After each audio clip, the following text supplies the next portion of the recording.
Защо всички българи са живели в заблуда цял живот и ще продължават да живеят в нея, ще разберете до края на видеото.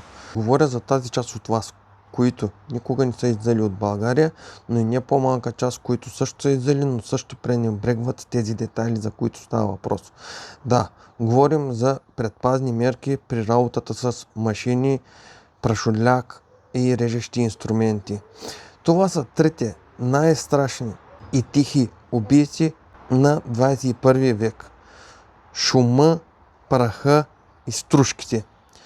Байгани винаги си мисли, че това са някакви изгазици, че не трябва да се ползва с очила, че не трябва да се ползват антифони, че не трябва да се ползват маски. Но всъщност праха е тих убиец. Затова всички ние, които сме живели в чужбина, използваме и маски, и каски, и очила, и всичко, което ни помага да запазим нашето здраве в състоянието, в което е.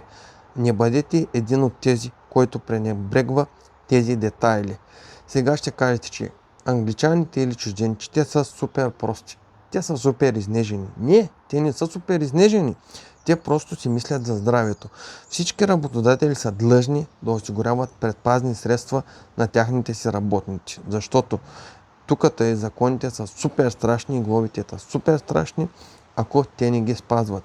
Но и не само това е важното. Важното е, че те са форсирани да се грижат за работниците си. Понеже в България никой не прави курсове или обяснява какви са вредите от вдишване на прахоляк. Какви са вредите при работа с къртене на бетон, например. Какви са вредите при използване на вибриращи машини, като SDS хилтита, при разбиване на бетони или при правене на дупки. Какви са вредите при рязане на бетонени плочи, мрамор и така нататък. Какви са вредите при рязане на метал с аглошлайф. При този вид рязане имаме супер много шум и супер много вибрация. Всичко това е сведено до минимум за човешкото здраве в държави като Англия, например. Но вие продължавате да си мислите, че това е някаква изгадица. Не, приятели, това не е никаква изгадица. Ако искате да доживеете до пенсия, понеже, както знаете, и пенсионната възраст е супер дълга в страни като нашата, не пренебрегвайте шума, вибрацията, праха и всичко това, което съм описал в това видео.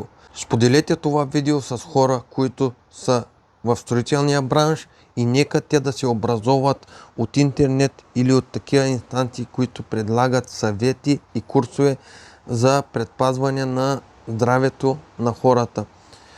Споделете това видео с хора, които мислите, че ще им помогне и дано всички заедно да успеем да защитим здравето си взаимно.